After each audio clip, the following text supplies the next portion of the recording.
Hey everybody, it's Jason Blaha here, and once again it is time for a max effort lower day, but a quick reminder for those of you who watch these videos, please remember to click like down below.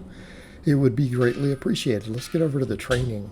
All right, today we did the safety bar with chains. I did a front angle, and I think it's funny when I do this because the squats look so high from the front, and I've actually filmed and hit the same depth from the side in the front using this same bar, and it's ass to grass. It's like 2 to 3 inches below parallel from a side view, but from the front view it always looks high. So I think it's interesting for me to compare the two because I've literally even done it in the same workouts and intentionally just dropped as deep as I could to see what it looks like. So I'm not really worried on these, and like I said, today I just felt like doing a front camera angle, not really a big deal. But we ended up doing 511 plus 35 chains without knee sleeves. All right, didn't use the sleeves today. Not that it's a big deal either way at this point. I think with chains and bands it matters a lot less because really the knee sleeves just pop you out of the bottom. All right, then I went ahead and wanted to ramp my good mornings up. So I want to really get strong at these maxes on good mornings. And part of me wanted to hit this 535 and then go up, to get an all-time PR.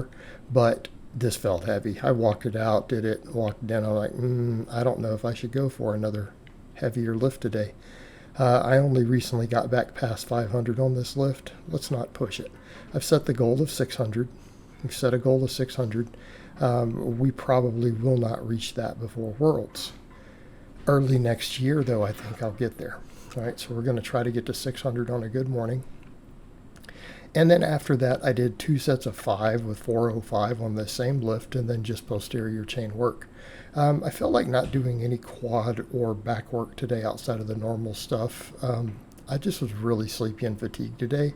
I know the lifts were good. I mean, again, 511 on a safety bar, even without the change, is pretty decent.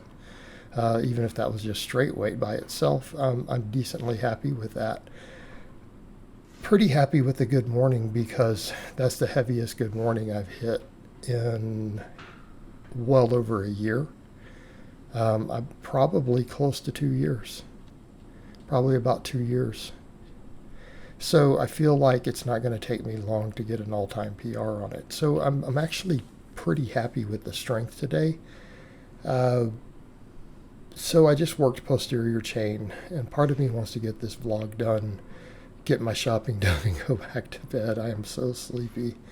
But a lot of it has to do with training for Worlds, being in a very small deficit right now, trying to bring the body weight down to make weight. It does have a cumulative effect, right? Trying to keep stress low. So again, overall, I'm okay with this today. I'm not even going to worry, I don't think, that much about quad work going into Worlds, because I'm going to be in a tighter weight class.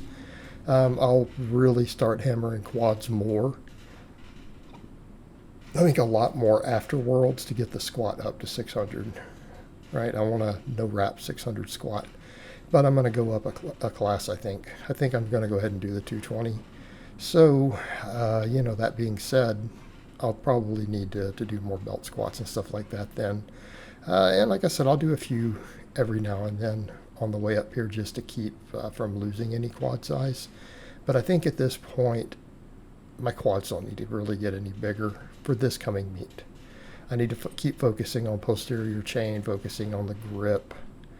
All right, my erectors, pecs, triceps, all that stuff. All right, I need to get the bench and the deadlift. That's really what's going to make or break me at this point. Deadlift being the most important. In fact, I would argue that the deadlift is really what I care about the most. That's the one lift I care about the most going into this meet because I think, as I've said, I want to keep the 198 this time, and then when we go to next year's competitions, I think I want to do 220 again. So I need to get that record. Getting that world record in the books, okay, that's going to be important. Because once I have that, because world records in the 220, even masters too, that's a different beast. The numbers are so much higher. I mean, we're talking almost every single lift, 50 to 100 pounds. Every single lift for that 22 pounds of body weight. But, you know, that's the way it should be. That's what we expect. So we did our normal posterior chain work. I just did my 5x10 on the glute ham raises. Again, working all 3 heads of the hamstring. And then hip hinges we're working up on, really pushing the progression at this point. So good mornings, reverse hypers. That's what's going to bring up my posterior chain size. And sorry, I'm going to be yawning a lot during this one. I'm sorry, guys. I need to get some more sleep in. I don't know why I'm so sleepy today. Even had plenty of coffee this morning. I brought coffee back in. But I don't know that I have much growth room on these glute ham raises. I feel like I really can't pick up extra reps or anything. I'm going to have to change my rep and set scheme to progress if I want to see any progression. But I don't necessarily need it, because if the other hamstring movements are getting stronger and these are staying the same, our weekly workloads are going up.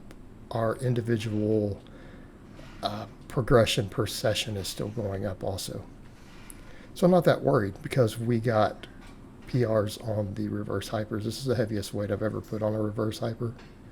So we did 585 today. Got at least 10 reps on every set.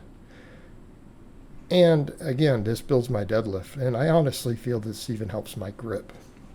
Not only does it work, you know, all the primary movers of the deadlift in a restorative manner, there's a grip training component, especially when you're hanging downward more and you're running really heavy weights.